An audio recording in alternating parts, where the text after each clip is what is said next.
guy. You've been watching me. I've been watching you. Your mom, there's a kind of neglect, gives off a scent. And your girl, she's ripe. It's on you to look out for them, because there are a lot of bad people out there, Charlie. I'm mimicking the co-host over there. I know. Before we started recording, I'm glad somebody did, because at least somebody remembers that from the original film, which I was really out of everything that I was hoping to see in this new film. I was waiting for that moment, so I'm like, if you're going to bring anybody back from the original or just any kind of dialogue or anything, I'm hoping to God that they would have brought back that Fright Night from the TV show that's within the movie, where they introduce Vincent. Roddy McDowall. Yeah, Roddy McDowall's character. Yeah. What was Peter it? Vincent. Peter Vincent. Yeah. Vampire killer. Let's see, but here, the main context change is Peter Vincent himself, because now he's not just some old, aging, male Elvira. Yeah, some horror TV show host. Who plays late night bad horror movies. Mm-hmm. Now he's Chris Angel, basically, and it's Doctor Who. Chris Angel. Yeah, David Tennant. David Tennant. Playing basically those crazy Vegas, look how dark I am magician guys. So, I mean, that guy can't start his show with that. You can't start a big metal dude come out with like, Fright Night. You might as well. It's just as fucking cheesy. Yeah, I can see that. You could. Yeah, he's got that heavy metal hair. He could come out and do like, Fright Night. You can do that, sure. Yeah, you know what, man? I don't know what the hell you're talking about, because I have not seen the original. What? Are you serious? Are you fucking kidding me? All right, this review is over. Holy shit. Jesus Christ. We can't even talk about this movie until you've seen the original, the fucking cult classic of films. We'll be right from back the 80s. after Corey has seen the movie. And here's the thing. One of the things that made that first movie, the original movie, so good is that it was a surprise. Like, you weren't expecting much from this. Fright Night, another horror, vampire, 80s movie, whatever. Don't know really anybody in it. Antonio told me, a friend of ours, Antonio, he told me that around that week, everyone was projecting that John Travolta movie Perfect, the one with Jamie Lee Curtis. Jamie Lee Curtis, where it's a fucking workout fucking movie, where they were expecting that to be like huge. It was released by the same company that released Fright Night, and Fright Night apparently they weren't expecting anything out of Fright Night at all. They were expecting it to do okay and then just fall off. But everyone went to go see Fright. Well, everyone went to go see Fright Night. Yeah, it was a huge hit. Yeah, have you ever seen Perfect? Perfect is dull. It's anything but perfect. So I've seen everything on the internet with Jamie Lee Curtis bending over. That's about it. See, I haven't seen it either, and that's exactly why. I watch a lot of movies, but even if they said, "Here, we will pay you to watch this," I go, "Yeah, no, I'll watch something else." Yeah, who wants to see that? Wow, man, y'all are really making me feel like shit for not having seen Fright Night. You should. Why do people keep saying that? I keep telling people, I haven't seen it. Like I just baked a Jew or something. What the fuck is wrong with you? You haven't seen Fright Night? Jesus, man, that's a classic. The fuck out my Give me your review fucking credentials right now, bitch. Man, I was trying to order a hamburger at McDonald's. I haven't seen Fright Night. Get the fuck out of my establishment. No fries for this motherfucker. I'm not paid for. Get out. Leon's right though. The main thing was that it was a surprise. No one expected it to be good, and then we're like, "Wow, I didn't even know it was going to be like a horror comedy. I thought it was just a horror movie." Yeah, and it's one of those movies you can watch over and over, and you enjoy it just as much as you did the first And time. is it safe for me to say that it was probably like one of the last Andy McDowell films that was Roddy McDowell. Roddy McDowell. I'm sorry. Andy McDowell still pops up every so often. Damn it. She's not dead. Roddy McDowell. I'm sorry. Andy McDowell, who Roddy McDowell would be if you cut his dick off. Well, you love fucking them names up, don't you? I know. But it was one of those things like you hadn't seen Roddy McDowell for a while, and he pops up in it, and he's awesome in it. He's incredible in it. Yeah. Yeah. Well, you know what? Fuck, man. I'm scared to give a review for this. Now, be a man, Corey. Be a man. Everyone's gonna go like, "Whatever, Corey. You don't know because you haven't seen the original." You ain't seen it. Which will be something I'm sure we will keep falling back on. Hey, you know what? You guys can go ahead and say that then, because I think I serve a purpose here. I think I'm the voice of the youth out there. Because this movie. Well, Corey, I'm just glad you're thinking. Number one, let me put that out there right now. I speak for the youth out there, because this movie, last year in 2010, it celebrated its 25th anniversary. Movie's old, boy. God so there's damn. there's some the kids out there. Some kids who are like, Fright Night, what the fuck is that? And then their daddies are telling them like, boy, you ain't seen Fright Night, but sit down right here and watch this. You right after they get hit in the head. Yeah. Yeah. God damn it, you big dummy. The fuck? Well, you take after your mama. But but a lot of them hadn't seen the original Fright Night, so. I am the fresh eyes who has not seen the original. You represent that demographic. Yes, I do. Dumbasses who deserve a beat on the head. That's all right. You go ahead and just berate the whole youth out there. I speak for the youngsters out there. I know what they feel like to walk into this movie cold, and that's the kind of that's the opinion I'm going to give. God damn it! All right. Because now this youth you're talking about, for them, vampires is Twilight. Yeah. Well, that's why this is good that we have this movie right here for all those guys out there who's like, God damn, I'm tired of all these goddamn metrosexual faggot ass vampires. Nickelodeon shit. Yeah, all sensitive and shit. Motherfuckers walking up here with glitter on and look like a fucking stripper. Your vampire's a bitch. We have got like. We got the best of both worlds. We kind of got like sort of that True Blood thing going on. We got the sexy vampire, but he ain't, he's not going around moping and shit like that and being all sensitive. He's still ruthless. He's a man. He's the suavest motherfucker you will ever meet. This is like old school. Yeah. This is like Dracula vampire who is like, fuck all that shit. I'm gonna eat me some bitches. Well, honestly, what Fright Night set up in the 80s, this is still that vampire, which I really admire. Even the look of the vampire that they set up in Fright Night is really like in the forefront here, where it's like they didn't bother to redesign the look of the vampire. Yeah, when he goes into his when they turn, it is like face. It looks like a fucked up Joker with teeth. Yeah, that's what was cool. One of the things I remember about the old Fright Night is that. You didn't see. The one you only saw in production stills. Yes, that's right. I saw trailers. I saw pictures. Okay, I saw the box. I had a goddamn TV back in the day. All right. I remember back when I just checked the Wikipedia page. Yeah. When you looked in the back of that VHS box and you're like, God, if only I had $1.50 to spend. Let's see. Gumby Fright Night. Gumby's never let me down. You chose poorly.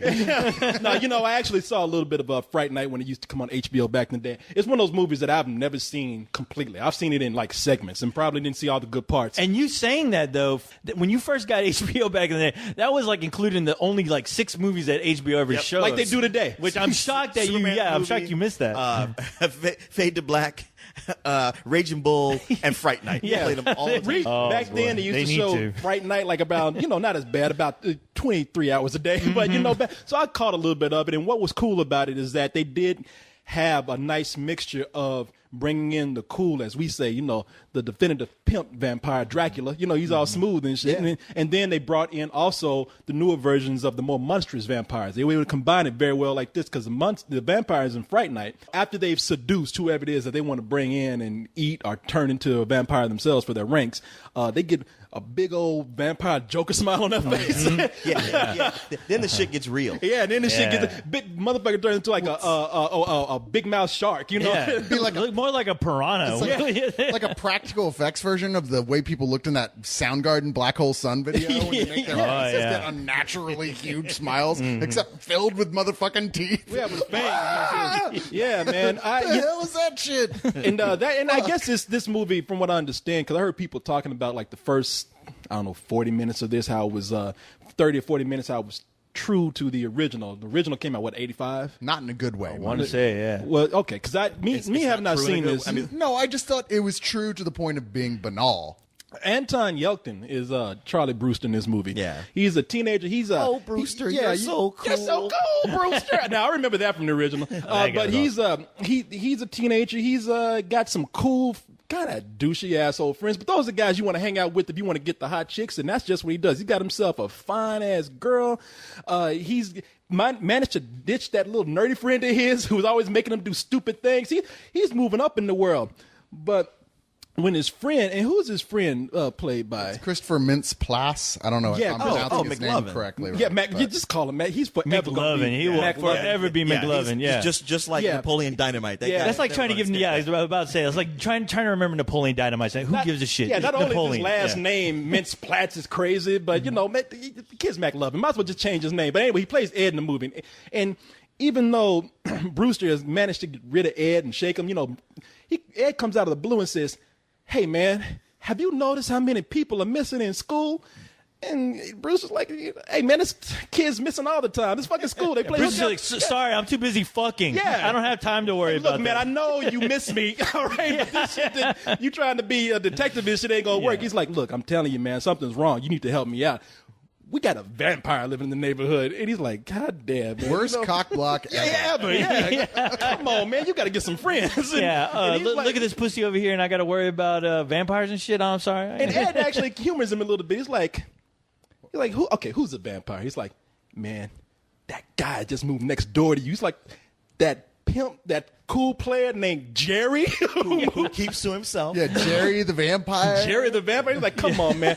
But when Ed goes missing himself, Charlie Brewster goes to look on his computer because he's like, "Well, that's kind of weird. Maybe I did this guy a little bit wrong. Maybe he was onto something. Maybe the guy's not a vampire, but maybe the guy's a killer or something." Goes and looks on his computer, finds hard evidence that yes, they're living next door to a vampire, and this vampire, played by Colin Farrell, has unfortunately realized that Charlie Brewster's starting to zero in on him.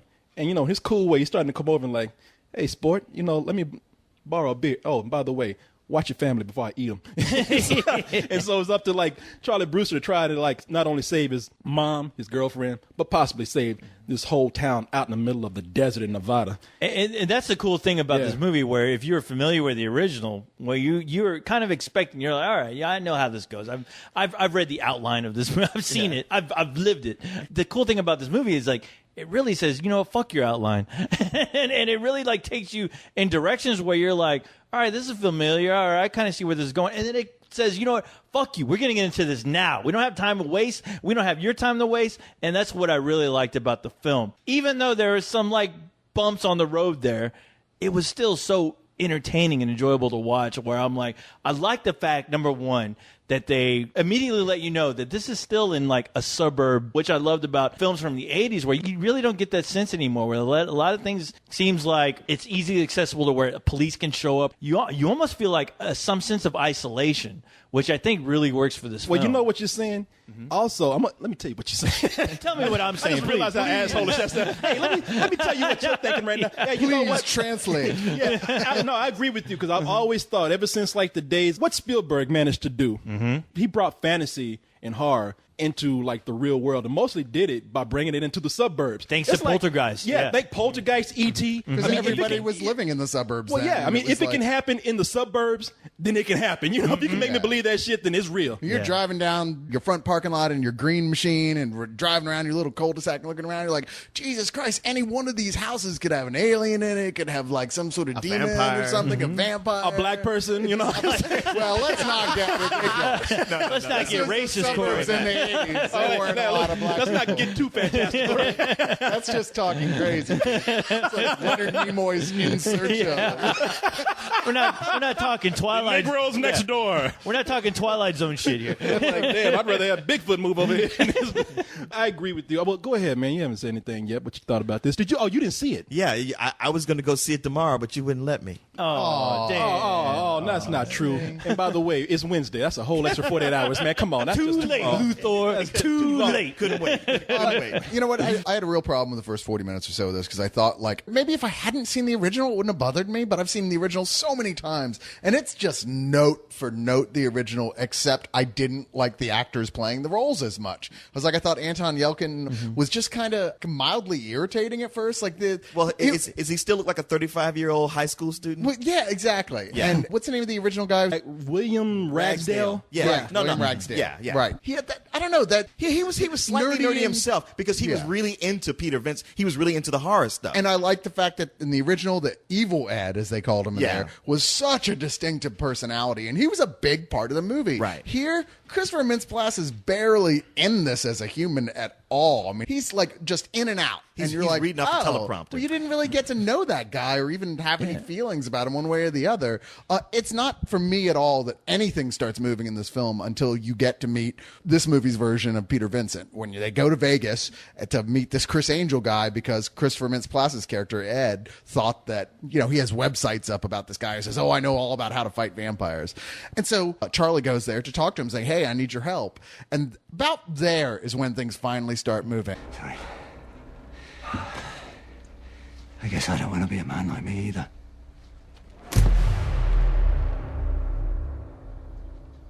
Let's kill something. Floor trap. I use them all the time. What do you think is down there? There's only one way to find out. You're going down?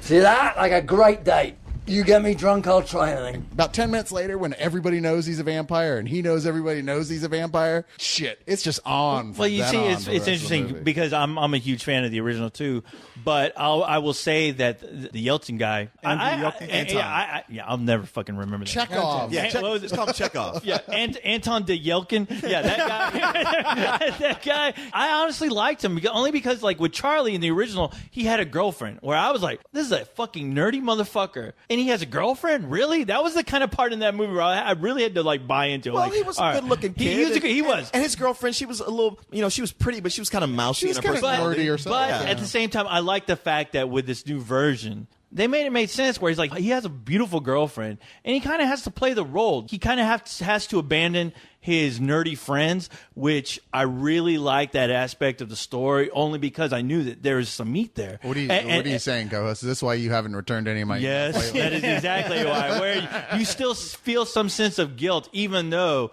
you've abandoned your nerdy friends, where they've discovered this cool thing that, man, dude, well, not so much cool for them, but it's like, wow, you have a vampire living next door. Did you not know this? And you want to like, no, what do you guys are crazy? And then once you realize that shit is really going down, I like the fact that they made the story to where you sympathize. You sympathize for the main character, and you sympathize for his friends because he abandoned them, and some bad shit goes down. This is tough on this guy. Man, I see what you're saying. 'Cause when I was watching it, it's all pretty new to me. Even what little bit I've seen of Fright Night, I haven't seen in years. So I'm watching this, and I love Colin Farrell in this movie. I mean, Colin Farrell, that whole bad boy thing he's got going on, he plays it up here, man. He brought whatever element of that life that he really has. He really lives, drinking, partying, smoking chicks. I can see why he took this role. He's like, fuck yeah. He's like, shit, when you're smoking chicks. I was gonna say, like, that guy's such a badass. He smokes chicks, grinds them up, puts them in his wrapper, and did I say smoking chicks? Yes, that's what he does. He's so badass. He puts them in rolling paper and smokes. He don't even fuck them anymore. He's like, ultimate of chicks? cool. That's about as cool as you can possibly get I in the know world. shit. I don't do that anymore. I smoke them now. But smoking, drinking, having fun. He's looking at things like, man, I ain't even got to act to do this. This is a free paycheck. Just give me some fangs and I'll do whatever you need me to do. And he plays that role so well. I mean, when he's supposed to be seductive, like Toni Collette, who I got to say this movie is the hottest that I've ever seen her in a long time.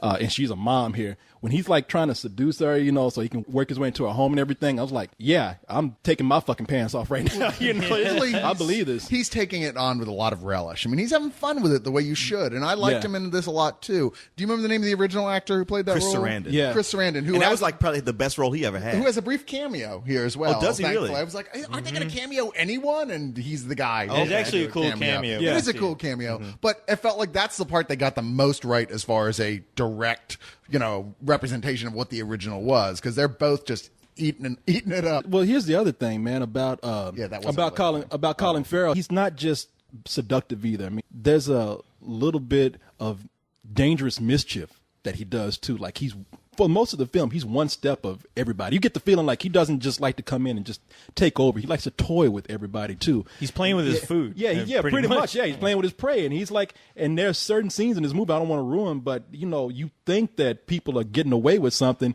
and he's sitting up there just plotting the whole time. And when you see the results of it and see him laugh about it, it's like, Man, that really is badass. And that is where I have to give the film like a lot of credit because they play those scenarios out so fucking great. Where even I'm sitting there like I'm being skeptical of the film while I'm watching it. Yeah. And I was just like, wow, that is bad. That is some great writing, and that is just some great thinking on their part. I like that part about him a lot. I like the fact that he is a traditional vampire, which means can't come in the house unless you're invited. Sunlight kills him. None of that bullshit. No sparkling. Yeah, no sparkling or any of that other shit.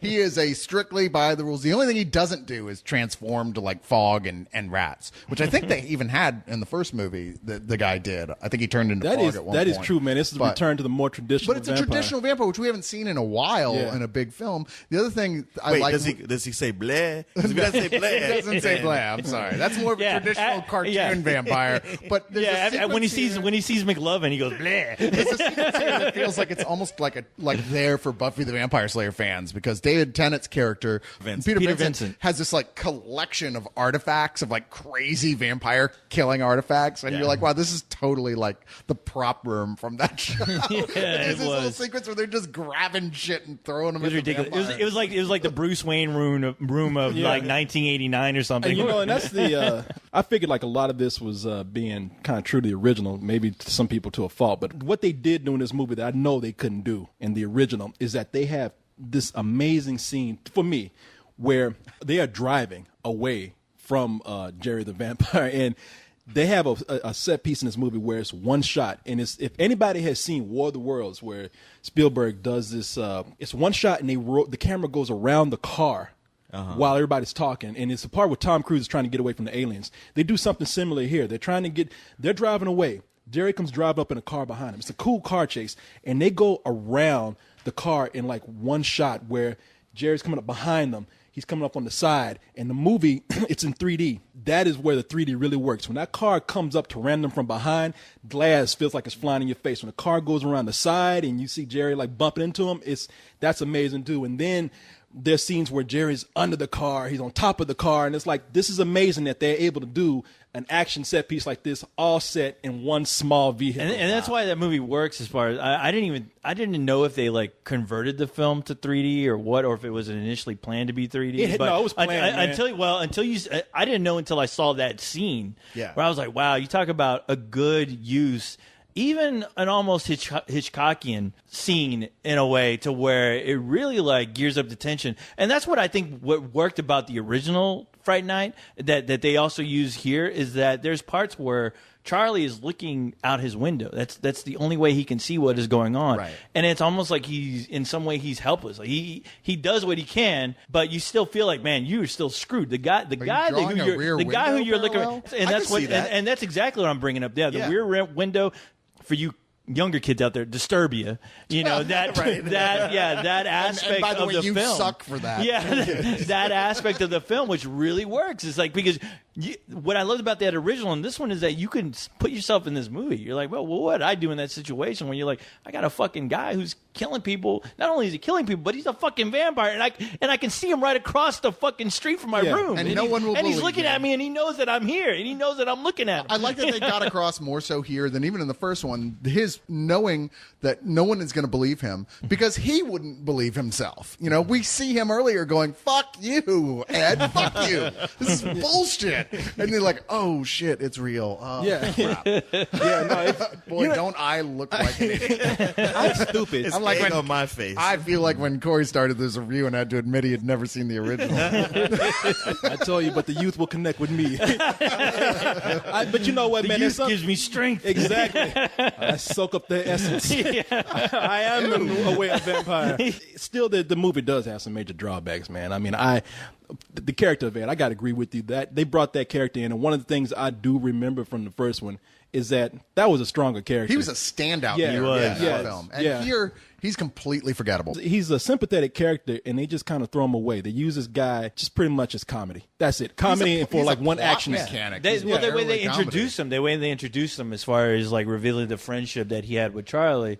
I mean, they had a great setup there, but they do end up dropping the ball. But they start out as bringing him in as a sympathetic character, and you feel bad for him, and they don't milk that for anything. By the time you get to near the end of the movie, whatever relationship that they had potentially, and Charlie and in Ed, they wasted. They just use Ed as you say, like as a plot device. Just a plot device. And just for comedy. Yeah, even though you do see the actor, the guy playing Charlie, Anton Yelchin, you see him really like trying to like get some emotion out of it, which I actually admired him for. Where I'm like, man, any other actor could have just been like, oh well, whatever, I got something else to do. He really like tried to put some kind of emotion in there during the scene, which I thought was great during the scene where they both see each other. Cyrus, I know you were like David Tennant in this, and I did too. I liked seeing David Tennant kind of expand. I thought he had a lot of fun with the role, although the role wasn't written very well. I don't think so either. I think he looked like he was having fun with it, and I like the twist that he had fun catching that paycheck. Yeah, well, hell yeah. I mean, it was a fun big character to do, and it was clear just watching it. A lot of why it's entertaining is the way he's playing it. It's just so boisterous. But the actual dialogue he's given is really kind of bland. It is. Which, if you're a fan of the original, once again, as much as they did with that Peter Vincent character, where that was a character where you kind of felt bad for him because he's like in a business that is dying. Yeah. And he's like, well, nobody's paying attention to me, but I'm just going to keep doing this until I'm fired. With this, this guy's like he's like a Chris Angel, where he's on top of the world. This guy's making money regardless. Well, no, and he has an arrogance about him that you can understand, but you can't like root for him. There's something about him that you're not rooting for him. Well, at least with Peter Vincent, you are rooting for him in the original film. That's funny because I think that this is the character that has the biggest character arc in this. But it's just next to Charlie. Next to Charlie. But this one, he has the biggest one on paper. And it's not really fleshed out that much. They don't execute it well. I think that I like the twist that they did with this. Instead of making them an aging TV show, B movie, horror host, public domain horror show guy. He's not Count Floyd anymore. He's no Count Floyd. Don't you ever say that. No, he's not. He's in this one. He's Chris Angel. Yeah, he's more. Yeah, they took it around and made him an edgier guy, more of a cocky guy, which in turn gives David Tennant a little more edge in something that he's doing now. Everybody's used to seeing him as Doctor Who, but in this, I just felt like, David Tennant is having maybe too much fun with this because when he's coming in, he's really just soaking up the scenery. I mean, he's almost, to me, just almost overdoing it. And that's okay. I mean, it's that kind of character. But it's cool to see him get transformed because people believe he's kind of a guy that just knows a lot about vampires and he just collects these weapons because, well, they're just kind of cool and they fit his dark image. It's cool to see him actually become a vampire warrior. It's vampire fighter at some point in the movie. And that's cool to watch. I think that as far as his character, though, near the end, they don't give him a really good conclusion. At one point, he seems like he's a kind of a caring character, and then he's not. He kind of flip flops. They could have easily executed that in a far better way, like they did in the original film. Because the thing is, in the original, you were like rooting for Charlie and Peter Vincent, the vampire killer. And in this, it seems all of a sudden towards the end, they don't make it as grandiose as they probably should have because they built it up so much. And you have expectations of like, okay, these guys, they've been through hell, and now it's time for those fucking vampires to fucking pay. And you don't get a sense of that. You kind of get a sense of like, okay, this is kind of like the traditional Hollywood trappings that you'd expect from any other vampire film. Yeah, that's true. Yeah. And not to mention, there's just tons of fucking plot holes in this movie. I mean, a vampire comes into your neighborhood, people are missing. Right. He caused all kind of damage, blows up a fucking house, and it's show up the next day and there's no cops there. Not a cop. Nobody looking for these people. Fire department ain't showing up. Yeah. I mean, it's like not a cop to be seen. When I yell at Cyrus, somebody calls a fucking cop every 5 minutes. That's because if you're a vampire, the first thing you do is eat the cops in the fire department. So that's probably what we saw. What is going to be in the director's cut? Maybe it's like goddamn Ghostbusters or somebody show up. It would have only made sense if they said at the end of the movie, like, guess what? All the police department, the fire department, they're all vampires too. It makes so much sense now. I wanted to, fucking Scooby-Doo in the gang or some shit. I don't want to nitpick, but you can't. That's not a nitpick. Stuff like that, you're right. You're like, you can't help but think about and go, what the fuck is that you couldn't have done? You couldn't have had one throwaway line to explain why that would be that way when anyone who lives in anything mildly resembling reality goes, wait, what? See, that's the thing that'll throw you out of a movie because you go like, it's what keeps it from happening. Because you go into these things with the idea like, what if this really happened? But, you go like, well, the cops would come out. and that would sort of be the end of it. So if they can't back Or that up, or the cops explain would it, play an intricate role in the film. Yes. And it's not like enough of a comedy to go, oh, well, it's just a ridiculous, silly film. It's trying to be the real world in its own vampiric way. And that's its problem in and of itself, is that because you're going, well, that's not the real world because you keep reminding me of it by making mistakes like that. And they do actually introduce the cops in the movie. I'm sorry. Sort of. Jerry ain't that goddamn cool because the cops even show up and be like, oh man, this guy's all right with us. He's cool. It's hey man, sorry to bother you, Mr. Vampire, sir. They just walk away. It's like, I mean, do they show him? Does he glamour them? Does he? No, there's a weird different take on that, because you remember from the original there was that scene where he glamours Charlie's girlfriend across a crowded like dance club. Yeah. And here there's kind of I don't want to give anything away, but like it's clear he can't just do that. He actually has to have another thing involved first to make that happen. Oh, in other words, he got his cock. He's got to have some game. But you know what? His cock would have been that much more better. But I mean, early on when that happens, you're like, okay, you can kind of see why, because these cops have no real reason to go look inside his house. They're just like, and he can be a charming motherfucker. He's been alive a couple hundred years. He may have put some points into charisma over this time. Yeah. We never get to see him. There's never any cops walking around the school, and there's like 20 students missing or something in the space of 2 weeks, and no one's asking any questions at all. Like, you look at their classroom, there's like, just in Charlie's class alone, there's like 6 students missing. No investigation, like, no anything. Well, It's this strange. place- I mean, you said Nevada. Is it close to Vegas? Because maybe there's parents who have to give their kids up as gambling debts And all that's the time. the argument the movie lamely attempts to make. It's like, well, that's why he's living in Vegas, because people sometimes just, they just get up and disappear. Even the kids? in Vegas, whole families who don't work for Vegas. About 10 kids in school just went to gamble for a week. Leave all their shit behind. Houses just White slavery's big out there. Hey, man, it's Vegas. Sometimes houses just blow up in the middle of the night. Yeah. What you gonna do? That shit happen. I do like this movie though. This movie is a lot of fun, especially if you haven't seen it. I can't speak for the people who have. I imagine you will have some complaints, because some people did come out complaining, and the complaint was, well, the original was better. I don't, and even if I had seen the original, I'm not in full support of Hollywood just doing all these remakes one after another, one every week. But if I can't stop it and they're gonna do it, at least put some effort into it. Like I felt like they put halfway some effort into this and make it a nice, fun film to watch. And that's worth a matinee. So, All right. I have thought this was kind of a mixed bag. I mean, I'm going to come to a matinee too, but maybe for different reasons than you.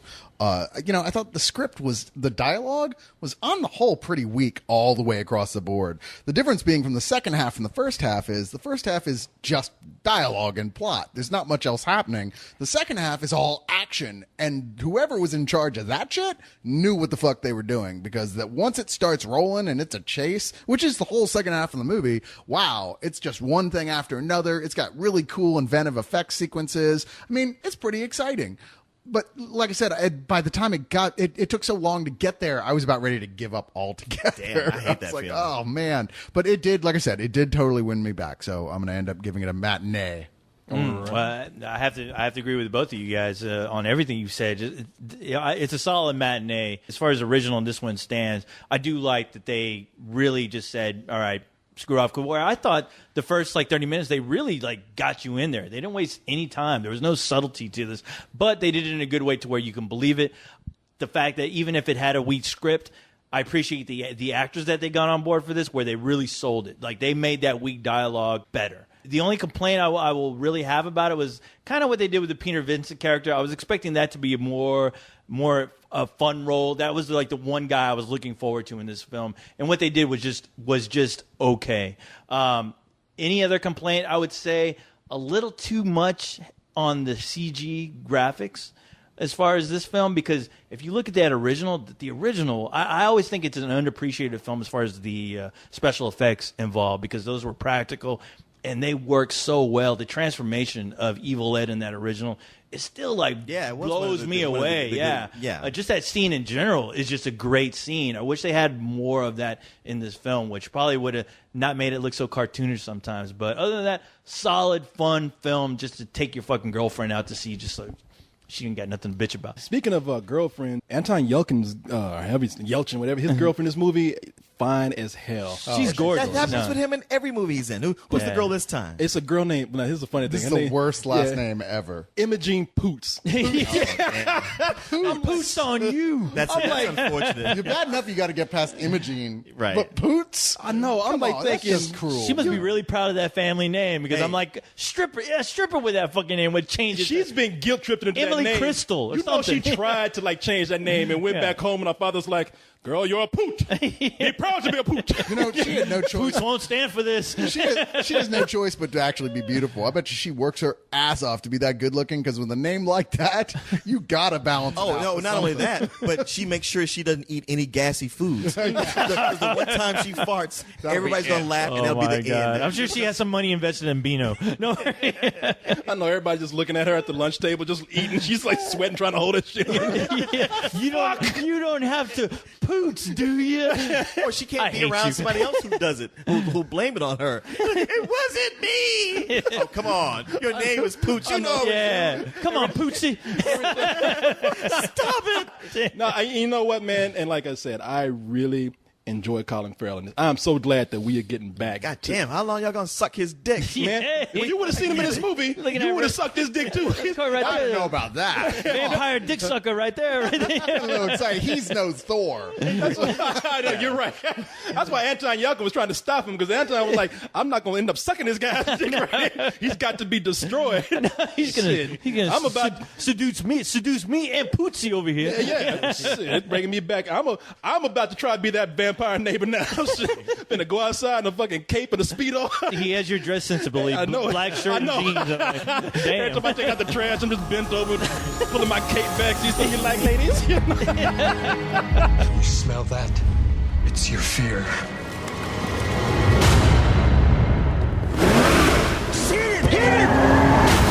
Did I kill him? Hopefully.